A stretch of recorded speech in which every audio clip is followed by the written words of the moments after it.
Kumusta mga brad? May tanong lang ako sa inyo. Ngayong 2022, nilabas na ba yung mga motor na inaantay nyo? Kasi kung ang sagot mo oo, ang tanong ko naman sa'yo ulit, may pambili ka ba? At kung ang sagot mo na naman ulit oo, ang tanging masasabi ko na lang, sana all. Alam naman natin na napakadaming motor ang inilabas ngayon ng iba't ibang motorcycle brand. Lalong-lalo na nga po ang brand na Honda. Lately nga po nilabas nila ang Honda CB150X, Honda ADB 350, Honda Winner X150, at ang pinaka-recent nga lang po, ang Honda Click 160. Alam naman natin na yung mga motor na nilabas nila ay talagang upgraded na masasabi nga po nating okay kayo. Okay kayo! Sa dinami-dami nga po ng motor na lumabas, marami pa rin mga tao ang parang naghahanap ng wala. Nagets nyo ba? Hindi po. Well, ganito kasi yan mga brad. Kung matatandaan nyo nung nilabas ang Honda ADB 350, maraming tao ang nagsabing, bakit hindi pa ginawang 400cc para pwedeng pumasok sa mga expressway? At noong nilabas naman ang Honda Winner X150, marami na naman ang nagsabing, bakit hindi pa nila ginawang 160 para masibak nila yung Sniper 155? At ngayon nga pong nilabas ang Honda Click 160, marami na naman ang nagsasabing, bakit hindi pa ginawang dual shock sa likod para mas maganda sa bangkingan? So gano'n na gano'n nga po palagi ang nagiging sitwasyon. Maraming tao ang palagi naghahanap ng wala. Pero karamihan naman sa kanila, wala ring pambili.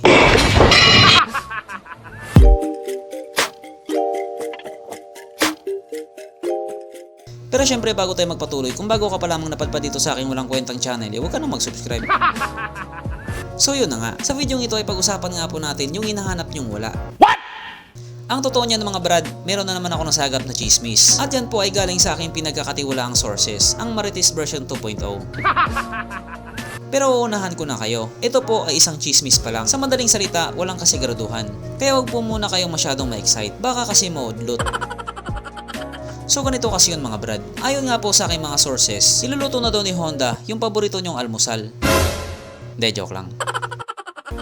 Ayon nga po sa aking sources, niluluto na daw ni Honda yung bagong Honda ADB 160. Yes po, tamang inyong pagkakadinig. Honda ADB 160. Yan po ay ayon lamang sa aking mga sources. Hindi po yan kinumpirma ni Honda. Pero kasi kung matatandaan nyo, ganun na ganun nga din po yung sinabi ng aking mga sources tungkol sa Honda Click 160. At yun po ay nagkatotoo. Kaya sa video ito, kayo na pong bahala mag-analyze kung magkatotoo din ang motor na ito. At uumpisahan nga po natin dito. Kung nyo nga pong matatandaan, kumalat ang chismis na tatlong motor na ng Honda ang mag-upgrade ng makina. At yan nga po ay ang Honda PCX, Honda Click at ang Honda SH. At alam naman nating lahat na yung Honda PCX ay naging 160 na. At ganoon nga din po maging ang Honda Click. So ang tanong na lang ngayon, paano naman yung Honda SH?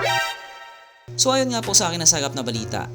Ay mali, take 2. So ayon nga po sa akin nasagap na chismis.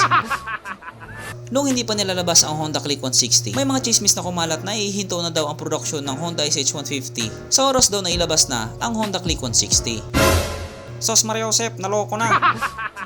So para nga po dun sa mga hindi pa nakakalam, ang Honda SH po ay isa sa mga premium scooter ng Honda. At kapag sinabi mong premium din yung presyo niya. At wag nyo nang tanongin kung magkano kasi hindi nyo rin magugustuhan. At ang motor nga po na ito ay available lamang sa mga European countries at sa mga ilang bansa dito sa Asia. Unfortunately, hindi po kasali doon ng Pilipinas.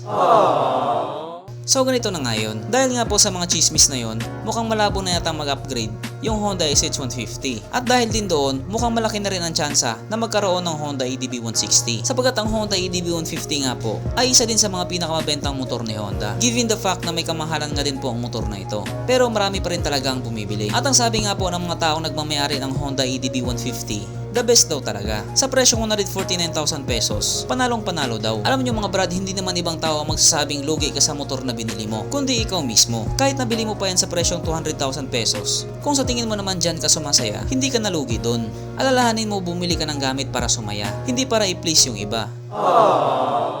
Meron nga dyan, bumili lang ng ADB, nagka-jowa na. O diba? San ka pa? May motor ka na, may jowa ka pa. Samantalang yung ibang panereklamo, wala na nga motor, wala pang jowa. Kaya pagdating ngayong February 14, nga. Way uyab, kinsa diri way uyab. Oh, kalimutang magsindi ng katol. So ito na nga, yung balita nga po na magkakaroon ng Honda EDV 160, pumutok nga po yan noon pang 2021. At marami nga po nagsabing malabo pa talaga sa panahon na yon. Kasi kung atin nga pong matatandaan, nilabas ang Honda EDV 150 noong July 2019 sa bansang Indonesia. At September 2019 naman nilabas dito sa Pilipinas. At kung atin nga pong bibilangin, magdadalawang taon pa lang siya. Hindi pa siya pasok sa pattern ng Honda na kadalasan nga po naglalabas ng motor 3 to 4 years. Pero ngayon nga po 2022, napakalaki na daw ng tsansa. Nailabas daw ito 3rd quarter ng 2022. Pero katulad nga na sinabi ko, ito po ay chismis pa lamang, hindi pa po ito kinumpirma ni Honda. Pero sagad-sagarin na rin natin. Ayon nga po sa aking pinagkakatiwalaang sources, ang Honda EDV 160 daw ay gagamitan ng makina na katulad nga po sa PCX 160 at sa Honda Click 160. So bali ito nga daw po ay magkakaroon ng 157cc, may compression ratio na 12.0:1 at magkakaroon ng power na 15.8 horsepower at 8,500 RPM, 15 Nm of torque at 6,500 RPM. So mas mataas na po ito kung ikumpara natin sa dating 14.5 horsepower at 13.8 Nm. At mula sa dating 2 valves, ito daw po ay magiging 4 valves na. Sa madaling salita, magiging mamaw na talaga ang motor na ito pag nagkataon. Ito daw po ay gagamitan din ng ESAF or Enhanced Smart Architecture Frame at magkakaroon din daw po ito ng Honda Selectable Torque Control or HSTC. So ngayon pa lang kung ating iisipin, malaki ang magiging upgrade niya pagdating sa makina. Kaso lang, ito naman ang nakakadismaya. Sapagkat ayon nga po sa aking mga pinagkakatiwalaang sources, ang magiging itsura daw ng Honda EDV 160 ay yung itsura pa rin daw ng Honda EDV 150. What? Yun po ang sabi nila. At sabi nila kung may babaguhin man, konting-konti lang daw. Yung makina upgraded na. Yung looks hindi pa. So ano sa tingin nyo mga brad? Panalo pa rin kaya? Well, para naman sa akin yung itsura ng Honda EDV 150 sa ngayon, panalong-panalo na talaga. Sobrang pogi niya. Pero ang magiging concern ko na lang kung sakaling magkatotoo ang Honda EDV 160, magkakaroon ba ng sabitan ng undox? Kaya bang magkarga ng 2 or 3 kahong Red Horse? Kasi kung present yan sa Honda EDV 160, aba Honda, wag mo nang patagalin yan. Ilabas mo na yan sa Pilipinas. Pero syempre, isa pa rin sa magiging concern natin, yung kanyang presyo. Alam naman natin na yung presyo ng Honda EDV 150 may kamahalan talaga kung ikukumpara natin sa kanyang mga counterpart na 150cc. Kaya i-expect na rin natin na kapag nagkatotoo ang Honda EDV 160, panigurado lalagpas na rin ito sa 149,000 pesos. Pero katulad nga ng sinabi ko, hindi naman ibang tao ang magsasabi na lugi ka sa motor na binili mo. Kasi kung dyan ka naman magiging masaya, malamang sa malamang panalo ka. Pero kung gusto mo maging pogi, bumili ka ng Honda Wave. Mukhang bibili na lang din ako ng Honda Wave. So yan mga brad, abangan na lamang natin kung magkatotoo nga ba itong Honda EDV 160. At kung sakaling magkatotoo nga, hindi na talaga basta-basta yung aking mga sources. So hanggang dito na lang muna mga brad. Kung may gusto kong sabihin or gustong idagdag doon sa mga sinabi ko, mag-comment ka na lamang sa ibaba. At syempre katulad ng dati, hindi magtatapos ang video na ito na hindi sumisigaw ang nag-iisang hari ng shoutout. At alam niyo na kung sino yun.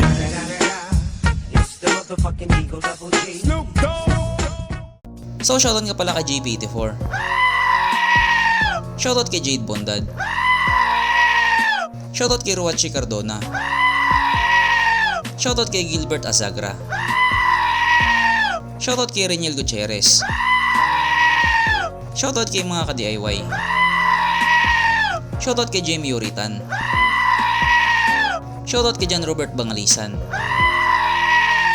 Shoutout kay Kim Lero. Shoutout kay Raniel and Daisy. Shoutout kay Brian Reyes at pati na rin sa kanyang baby na si Lady Nightlin Reyes na magbe-birthday ngayong February 24. Happy birthday po! Shoutout kay A.A. Aharul. Shoutout kay Arcangel Peralta. Shoutout kay Anton Miradora. Shoutout kay Nathaniel B. Saide. Shoutout kay Underdoggy Style TV. Shoutout kay Zarate E.T. Shoutout kay GV Mondihar. Shoutout sa Halili family. Shoutout sa kanila Destiny Moto, Chill Hill, Castin Vlogs na tinaguri ang Marites version 3.0 sa kanilang lugar. Shoutout kay Biker Daddy. Shoutout kay Ron TV. Shoutout kay Renato Rodolfo Jr. Shoutout kay Calvin Velasco at pati na rin sa kanyang asawang nagbe-birthday na si Abigail Alita. Happy birthday po! Shoutout kay Clark McCain. Shoutout kay Markema. Shoutout kay Jean Grande. Shoutout kay Jap TV Bakunawa. Shoutout kay Kamoto TV. Shoutout kay Conan Idogawa. Shoutout kay Crow Virano at pati rin sa kanyang asawa na si Judy Ann at sa anak nilang si Dylan Noah Virano. Shoutout kay Raymart Amante. Shoutout kay Jose Omania Jr. Shoutout kay Jan Reyes. Shoutout kay ako si Dario. Shoutout kay Paul Jan Vicente. Shoutout kay Benji ng Aklan. Shoutout kay Kim Asanza. Shoutout kay Francis Errol Langomes. Shoutout kay Mang Max Vlog. Shoutout kay Dexter Hungayo. Shoutout kay King OD. Shoutout kay Mark Ray Angeles. So hanggang dito na lang muna mga brad at muli ride safe, stay at home at stay safe at syempre, stay alive, K-bye.